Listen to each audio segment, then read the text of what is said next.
Welcome to the Future Lawyer Squad podcast. Today's episode is all about the secret to becoming a wealthy future lawyer. I think the secret is actually going to surprise you. We're going to be talking a lot today, not just about your money, but also your mind and how the two are very, very, very much intertwined, which is truly the basis for my entire coaching program, the Law School Blueprint for Her, and corresponding mastermind, the Wealthy Future Lawyer Squad. We talk a lot about diving into who you are, how do you look at money while you're in law school, so you can really start to build the foundation for thinking and becoming a wealthy future lawyer. So what does it mean to be a wealthy future lawyer? The answer may surprise you.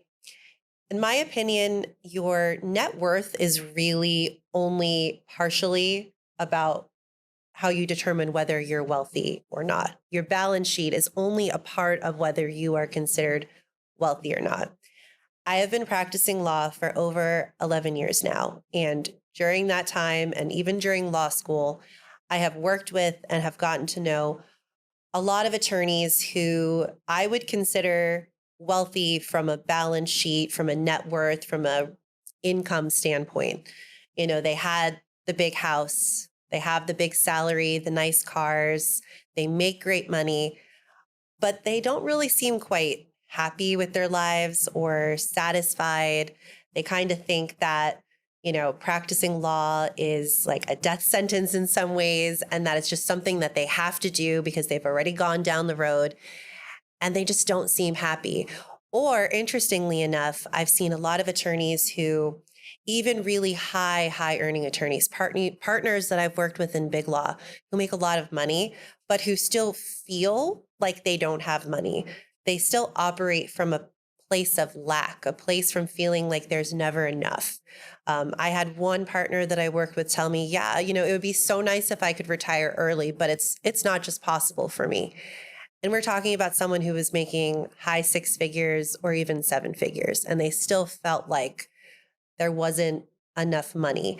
And so when I talk about becoming a wealthy future lawyer, yes, I do mean growing your wealth, making a lot of money, having that dream life. But I also mean that you're happy, that you're satisfied with who you are, that you are living from a place of intention and a place of passion and just enjoying your life. You know, just because you are an attorney, you're practicing law, you're in law school, it doesn't mean that you need to be miserable, that you just need to have your nose to the grindstone at all times. Yes, hard work is so important. There's no way to get around it, that hard work is great and it will get you very, very far. But when all you do is work and all you do is think about how hard it is and how you can't have the life that you want, that's just not sustainable. And so what I'm really here to show you and to tell you, and what I really want to happen with this podcast, is to show the future lawyer community that it is possible to be happy and to have a life that you truly love and to stay in the practice of law or to change your mind if you want. It's really all about just, you know, knowing who you are, being happy, being intentional, and if it's part of your goals and your dreams, making bank along the way. I think it's really important to note that when I started my journey into mindset coaching, it was right around when I had been practicing law about 5 years, and I got the dream job. I got a job in big law, and that was something that I thought would never be possible for me. But I worked really hard my first 5 years. I joined a lot of organizations. I networked, I spoke, I wrote, I distinguished myself, and it allowed me to get this really great job. But I knew that if I didn't work on my mindset and if I just went along with the status quo, that I wasn't going to make it. I wasn't going to be happy. I was going to burn out.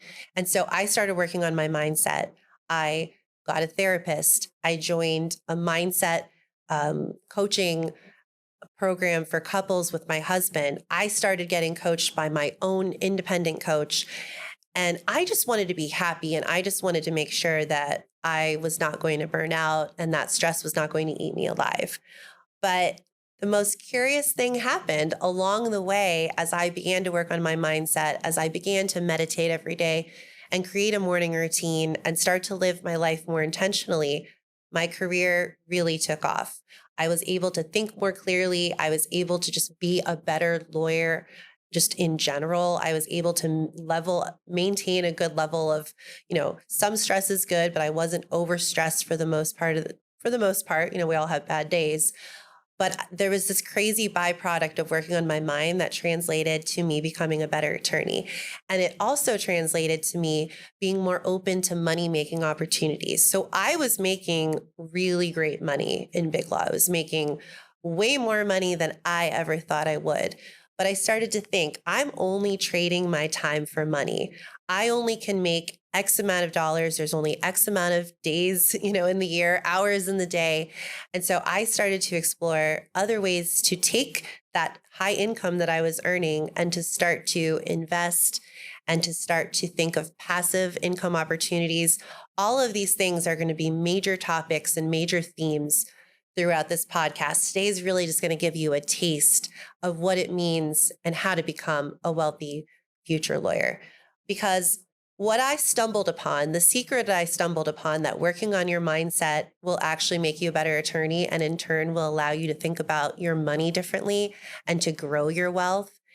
It's not something that's really talked about so much in law school or in the legal community. It seems to me, in my experience and my many conversations in my own law school journey and legal journey, that there's just a lot of lack of time, a lot of lack of opportunities, a lot of fear around student debt. Talking about there's only X amount of jobs out there, whatever it is, there's a lot of negativity. And you have to really start to think about, is that the finite absolute truth of how life is? Is it written in the stars somewhere that you have to be miserable in law school, that there's only a certain amount of jobs, and if you're not a certain kind of person, you're not going to get those jobs or you're not going to make the money? Is that really, really true? Because I think what happens in law school is designed to teach you to think like an attorney. So in a lot of ways, it starts to break down the way that you thought before you went into law school. And in a lot of ways, it really trains you to see the negative in so many situations because you're looking at a fact pattern and you're trying to figure out what can go wrong and all the possible things that could happen. And so in the process of going through the Socratic method when you're in law school and having professors yell at you and kind of break you down and break down the way that you think, it's coming at a really high cost. Studies have shown that there is a significant mental health crisis in the law school community. The depression and anxiety rates are higher than any other graduate program, including med school. The amount of mental dysfunction that is happening in law school and then carrying into people's legal careers is astonishing. And to me, it seems like a very high cost to have to pay just to be able to get your JD and just to be able to become an attorney. To me, it just doesn't make sense and it doesn't seem necessary. Why have we accepted that law students, most often are depressed and distressed and they're living in this anxiety ridden type of lifestyle? Why has that just been accepted as the gospel? I don't really understand it. And that's a big part of this podcast and why I created my coaching program for law students. I think some of the biggest things that contribute to this mental health crisis in law school are isolation. You start to feel like you're in competition with everybody and that you're isolated from your peers, which can be very damaging to people's mental health. There can be extreme anxiety, the amount of the workload and the reading materials that you have to read and the need and the feeling that you have to be good at law school from day one when it's something you've never done before can really create a ton of anxiety and stress and feelings of being an imposter. Things like a loss of personal priorities. When you're expected to study and read for hours upon hours upon hours. I used to read until 1, 2, 3 in the morning. How are you supposed to work out? How are you supposed to spend time with friends? This loss of personal priorities can really affect your mental health. There's just a feeling of helplessness and feeling like there's never enough time to get your work done can really reduce your trust and belief in yourself and your confidence. And this hyper competition that law school creates amongst law students can really start to reduce your self esteem. I mean, I think it's pretty clear that all of this can snowball into a massive mental health crisis and just a really negative, toxic environment. And it really has. But again, I don't believe that it has to be this way. And my goal in this podcast and my coaching program is to really show you that it doesn't have to be that way, to break apart what your brain is doing when you go into law school, to understand how your brain works, and to start to build that dream life and build up that wealthy future lawyer mentality when you're in law school. That is truly my passion and truly my goal, and why we're here right now. I mean, who can be surprised that law students are suffering with all of the craziness that goes on? And then you add law school debt. We're going to talk about that a little bit in this episode, and the opportunity cost of not working for 3 or more years. I mean, it's just crazy. So, how can you rise above this negative environment? How can you start to really train your brain to think positively and to not get sucked into all of this when you're in law school? And how can you really start to build the foundation for becoming a wealthy future lawyer and thrive and be happy while you're in law school? I'm going to talk about 3 secrets to becoming a wealthy future lawyer in this episode that I think will blow your mind and that will set you down the path to a completely different life. I know that this work has completely changed my life. I'm telling you completely, and I know it will do the same for you. So, number one way to become a wealthy future lawyer, number one secret, I want you to start to look into your money story, understand your money story and how it will impact not only your wealth creation, but your wealth retention. So, what is a money story? I'm going to tell you a little bit about my own money story, and I want you to start to think about yours as well. So, I grew up in a household where money was definitely considered to be scarce. There was only so much to go around, and we couldn't spend too much or we were going to run out of it. Debt was a bad word. We couldn't really buy the nicest of things because we were worried about the cost and how much it was going to cost and whether we can afford it or not. And don't get me wrong, I always had enough. It's not like I was suffering that I didn't have enough, but there was this mentality that we couldn't buy the nicest things. That just wasn't who we are or what we did. In addition, I grew up in a very religious household. And, when you're in a religious household, if you grew up in any sort of religious environment, you know there's a lot of money is the root of all evil and money is bad. And people that have a lot of money are not good people. And there was just a lot of guilt around people who had money. And so it was just like, okay, you can just save your money. You can spend it a little bit on the things that you need. Sometimes you can spend it on things that you want. We did take cruises, we took vacations. It wasn't like we were completely deprived, but there was just this overarching sense that the money was going to run out and we had to be really scared and careful about it. So, as I was talking about my money story, I hope you were starting to think about what your own money story is, because we need to start to break down those limiting beliefs and those stories that we have told ourselves. Because what happens is these are just our thoughts around money, these are our feelings around money. And we begin at some point, we think and we feel something so much that we start to just believe that it is absolute truth when that's not the case. And so, the biggest secret to really becoming a wealthy future lawyer is to know what your money story is, and then to see, what do I want to change about this money story? What do I want my new money story to be as I go into law school, as I complete law school, as I graduate, as I take the bar? How do I want to feel about money? My new money story is that money is an abundant resource, that it's unlimited, that I make money while I'm sleeping, that I make money from many different opportunities, that there are opportunities out there at any given point in time just waiting for me to jump on them and to begin to build my wealth, and now at this point to continue to grow my wealth. And my money story goes on from there because it's not just about the creation. Sometimes people can create a lot of money, they can earn a lot of money, but then they just spend it, or they just won't ever use it. They don't allow themselves to use it.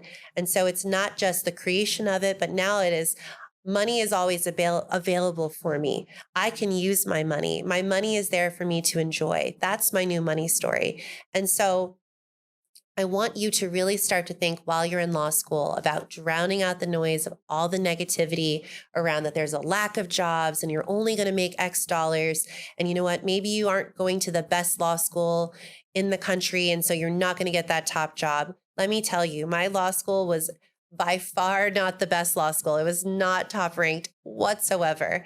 And I still ended up at really, I mean, if you're judging attorney jobs at the highest point that I could have gotten, I was an attorney in big law. I was definitely going to make partner if I stayed. I had hit the top echelon.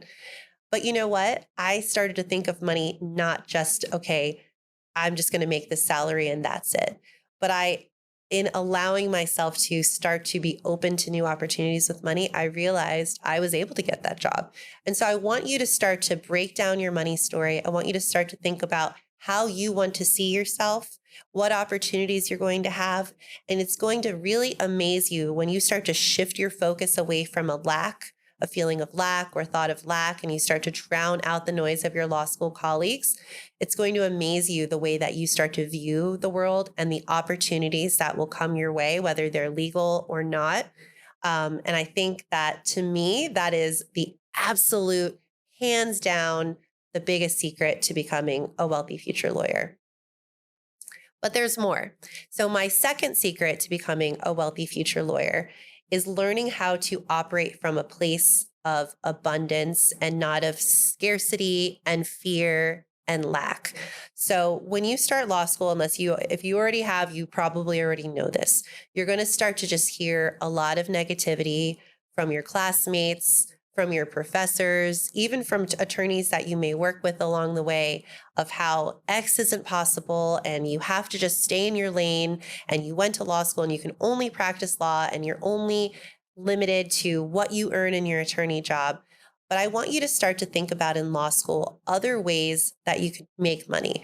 Maybe after law school, maybe it's while you're in law school. But I want you to start to think about all the opportunities that there are. Now, that might just be listening to podcasts about money, like this one, listening to podcasts that expand your brain and allow you to start to see things differently.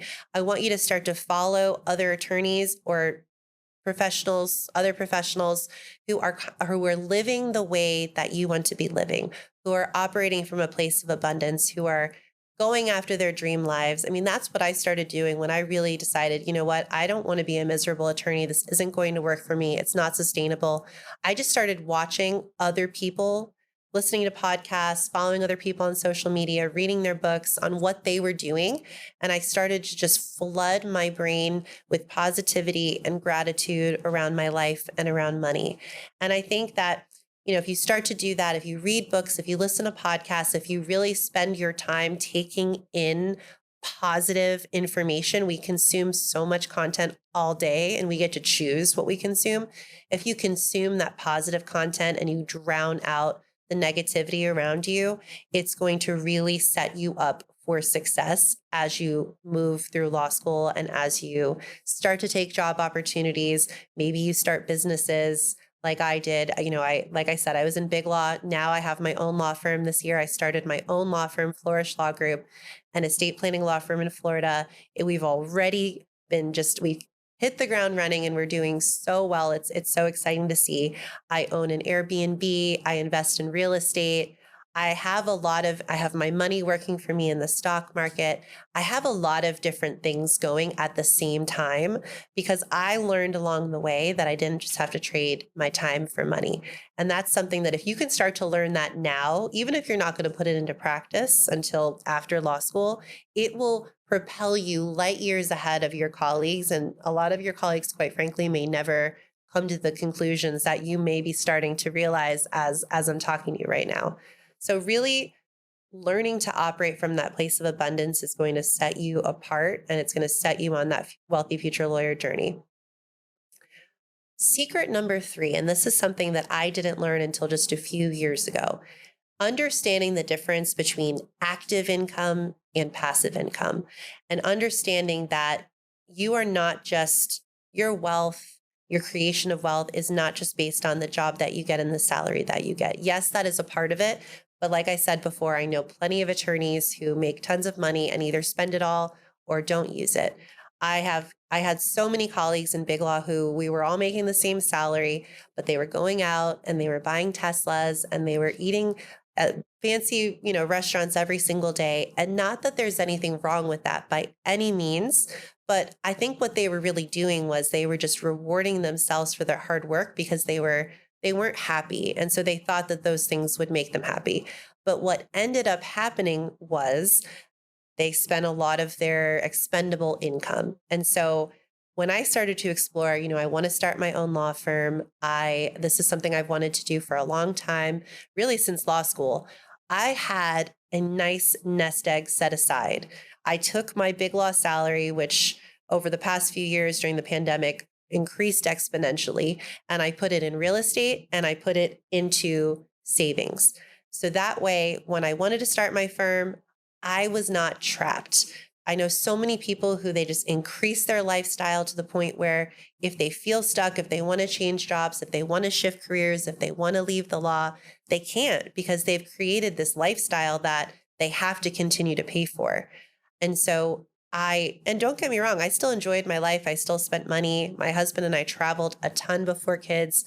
We are going to continue to travel with our little ones, but I was very smart with the money and I allowed that money to start to work for me. So even when I was sleeping, even when I was working, that money that was aside, that it was either in real estate or that was set aside for me to start my firm, it was either working for me by making money or it was working for me by giving me the ability to have an opportunity to do whatever I wanted to do. I forget the name of the book. I'll have to see if I can find it and put it in the show notes. But there was a book I read where I think it was Your Money or Your Life, where they said you need to have an FU fund, a fund that no matter what happens in life, in the economy, in your job, you can just say F you and do whatever the hell you want to do. And it truly, truly does make a difference in everything you do and in becoming a wealthy future lawyer. So what I really want you to take away from this secret is it's great to make a lot of money in your law job if that's what you want to do, but you can't just rely on that to become a wealthy future lawyer. Your W-2 income, if you work for a firm, is only going to get you so far. And quite frankly, it's going to be taxed at the highest tax rates possible because you're W-2. You're not going to be able to take a lot of deductions.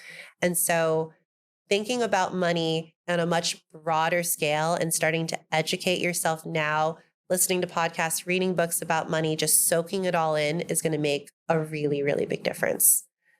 So now that I've gone through my 3 secrets for becoming a wealthy future lawyer, I'm just going to end on a note with my listener engagement section. I have a question here from a law student, and this is something that I got this question recently when I mentioned the podcast to somebody, but I get this question all the time in my coaching program, the Law School Blueprint for Her. This topic comes up a lot. And the question is, okay, Lauren, how can I start to become a wealthy future lawyer when I have this massive law school debt hanging over my head? Am I not just going to have to pay it off the rest of my life and just scrimp and save and not be able to enjoy my money? Or am I going to have to wait until I pay off my law school debt to start to become a wealthy future lawyer? And my answer is absolutely not. Hell no. You can start to become a wealthy future lawyer now when you're in law school. But here are my key tips when it comes to any debt, quite frankly, but especially law school debt. The fact of the matter is that debt is not good or bad. Debt is just a decision that you've made to invest in yourself. You've decided to invest in becoming an attorney, right? You've made this incredible investment in yourself. You've said, I'm going to take this time, I'm going to learn, I'm going to study, and I'm going to become an attorney. Whether you practice or not, no one can ever take that away from you. And so I want you to start to think about money as simply a choice. It's so funny. I said this to someone once and I saw the light bulbs go off in their head. I said, people talk so bad about their law school debt, but they don't talk so bad about their mortgage on their home. Like, why is that? Why have we decided to put this negative connotation on our debt and to act like it's an enemy when really it's been a tool for us to become who we want to be and to follow our dreams?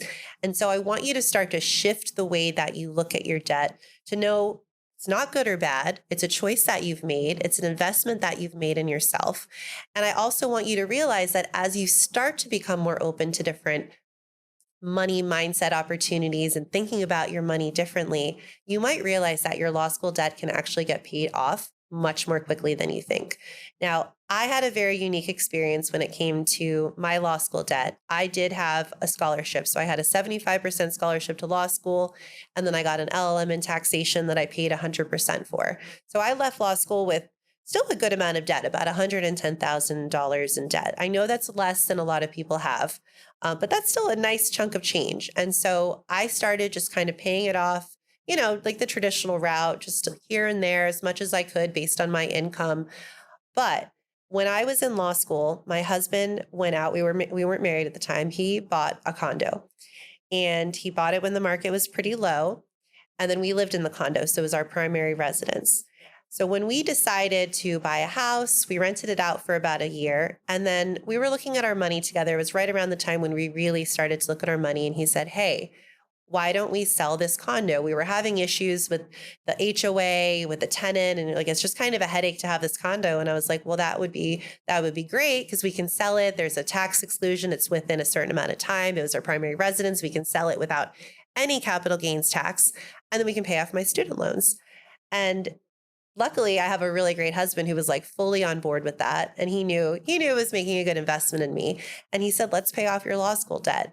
And so I never saw that coming. That wasn't anything that I anticipated. But because I started looking at money and I started analyzing taxes and I had enough knowledge to know how all of, the capital gains exclusion worked, we were able to then pay off my law school debt. We sold the condo at a great appreciated cost, and we were able to pay it off. And why do I tell you this story? It's not to make you feel bad about your own debt or to brag, but it's just to tell you that you never know once you start to just look at the world differently, the way that just your perception is going to bring opportunities that you may not have known existed before. We'll talk about this in future episodes, but I will just leave you on this one note. Something to think about if you are buying a house along the way, either in law school or right after.